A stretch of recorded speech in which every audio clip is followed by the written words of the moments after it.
इथून मात्र आपण जर पाहिलं तर 6 चेंडू 25 धावेची आवश्यकता गोलंदाजी मार्कवरती केतन पाहायला मिळतो. पहिला चेंडू यावेळेला फटका फसलाय, चेंडू हवेत, परंतु आपण जर पाहिलं तर नोमॅन्स लँड मध्ये चेंडू ट्रॅव्हल झालाय. 2 धावा परिपूर्ण केल्या जातील आणि इथून जर पाहिलं तर फलंदाज रनआउटच्या स्वरूपात बाद असताना पाहायला मिळतोय.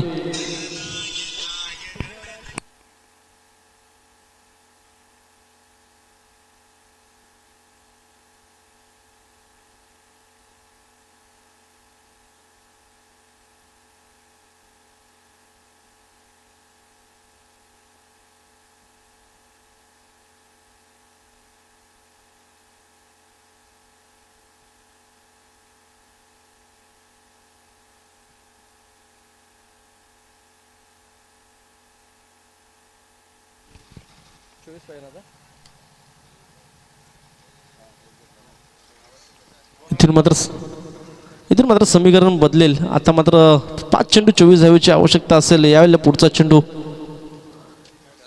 यावेळेला खराब लाईन लेंथवरती चेंडू हाताला तो वाईट चेंडू. स्ट्राईक एंडला आपण जर पाहिलं तर गणपत पाहायला मिळतोय. अप्रतिम गोलंदाजी त्याने देखील केली होती. आता मात्र 5 चेंडू येणारे 23 धावेची आवश्यकता असेल. 4 मोठे फटके इथून सामना विजयी होईल आणि एखादा एक विकेट जर इथे आला तर नक्कीच.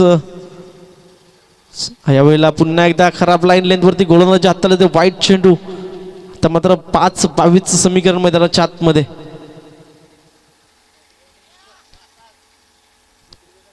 पराभव झाला म्हणून इतिहास मिटला जात नाही, परंतु जर तिथून कमबॅक केला तर जी लोक आपल्याला नावं ठेवतात ती देखील आपली चर्चा केल्याशिवाय राहणार नाही, हे मात्र दाखवून द्यायचं आता केतनला. यावेळेला चांगला फटका सजवलाय, कार्पेटला रोल करत चेंडू जातोय. डीप एक्स्ट्रा कापूरला क्षेत्ररक्षक आहे. इथून जर आपण पाहिलं तर एकेरीवरती समाधान मानावं लागेल. एक कमालीचा चेंडू हाताला गेला होता. धावसंख्या जर पाहिली तर धावसंख्या पुढे सरसवली गेले. 22 धावा. यावेळेला पुढचा चेंडू पुन्हा एकदा, यावेळेला काय लाईन लेंथवरती कमालीची लाईन लेंथ पाहायला मिळाली.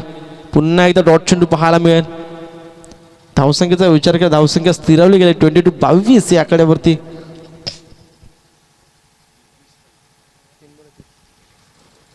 आता मात्र येणारे 3 चेंडू 21 धावांची आवश्यकता असेल. इथून जर पाहिलं तर पुन्हा एकदा बॅट आणि बॉलचा कुठलाही संपर्क, डॉट चेंडू पाहायला मिळतो. सरळ दुसरा डॉट चेंडू येतोय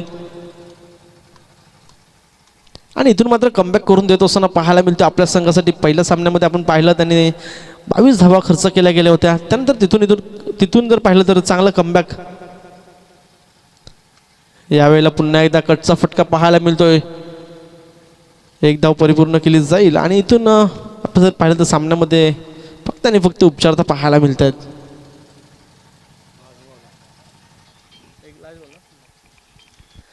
इथून मात्र षटकातला शेवटचा चेंडू असेल.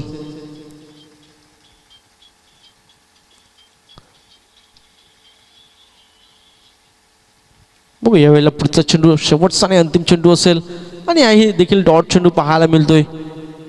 आणि आपण जर पाहिलं तर तांबडा किंग संघ मात्र विजयी ठेवतोय. जिंकलेल्या संघाचं अभिनंदन आणि हरलेल्या संघाचं तेवढंच कौतुक.